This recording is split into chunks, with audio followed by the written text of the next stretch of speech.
अस्सलाम वालेकुम वरहमतुल्लाहि वबरकातुहू। सूर्या उर्दू प्राइमरी स्कूल नागा जुना नगर नांदेड़ ऑनलाइन तर्ज तालीम में प्यारे बच्चों, आज हम आपका इस्तकबाल करते हैं।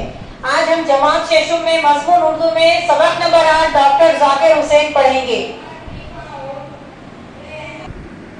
मसरूफियत की वजह से जाकिर साहब अपने घर की तरफ कम ही तवज्जो दे पाते, मगर उनके घर की हर चीज़ से उनका आला ज़ौक़ झलकता था। जाकिर साहब को बागबानी का बड़ा शौक था।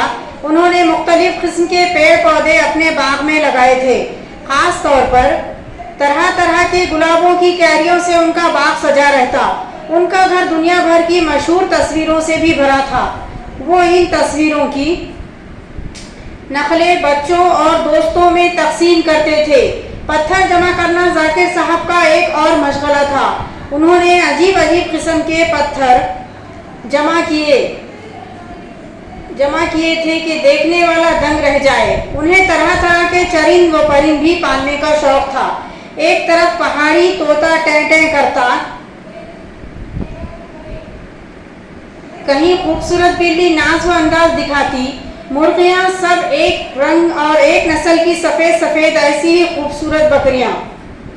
एक दिन बकरी तसल्ले में दाना खा रही थी। कुछ घास और पत्तियां सामने पड़ी थी। जाकिर साहब ने अपनी बेगम साहिबा से कहा, आप बकरी को किस तरह दाना देती है? घास तो ज़मीन पर पड़ी है, ये तरीक़ा ठीक नहीं है। एक अच्छी सी चटाई बिछाकर उसे बिठाइए, लोटे में पानी लाकर उसका मुंह धोइए, तौलिए से पोंछिए, फिर तसल्ले में खाना सजाकर उसके सामने रखिए। बेगम साहिबा और वहाँ मौजूद दूसरे घर वाले हंसने लगे, मगर आप इस बात पर गौर करें तो इसमें गहराई है। इससे मालूम होता है कि हर काम छोटा हो या बड़ा अच्छी तरह और सलीके से अंजाम देना चाहिए। अक्सर बड़े आदमी समझते हैं कि अपने से नीचे दर्जे के लोगों और गरीबों से मिलने और बात करने में हमारी शान घट जाएगी, मगर जाकिर साहब का अंदाज और ही था। जब वो अलीगढ़ से दिल्ली आते तो उनके यहाँ की एक गरीब बुढ़िया उनके आने की खबर सुनकर तड़प जाती। जाकिर भैया आए हैं, जाकिर भैया आए हैं कहकर उठती और लाठी टेकती, उनसे मिलने पहुँच जाती। जाकिर साहब भी उससे बड़ी अपनायत से मिलते। एक दफ़ा वो बीमार पड़ गई और जाकिर साहब से मिलने न आई तो खुद जाकिर साहब उसकी मिजाज कुर्सी को उसकी कोठरी में आए, इससे खूब बातें की। घर वाले और उनके दूसरे रिश्तेदार जाकिर साहब को मियाँ कहा करते थे। जाकिर साहब को बच्चों से बड़ी मोहब्बत थी। उनकी शरारतों और शोर-गुल से भी वो परेशान नहीं होते थे। वो अपनी इंतहाई मसरूफ़ ज़िंदगी में भी बच्चों के साथ रहने का वक्त निकाल लेते। उनके नज़दीक मुल्क और कौम की सबसे बड़ी और कदर के काबिल दौलत बच्चे थे।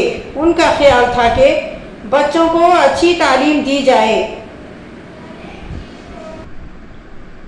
और मुनासिब तौर पर उनकी परवरिश की जाए।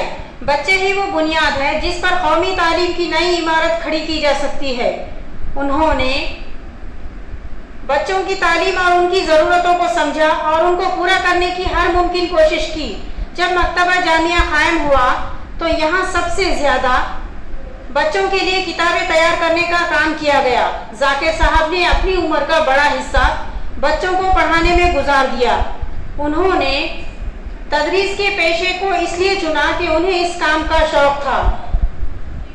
जाकिर साहब ने जामिया के हर काम में बच्चों को आगे रखा और उनसे बड़े बड़े काम करवाए।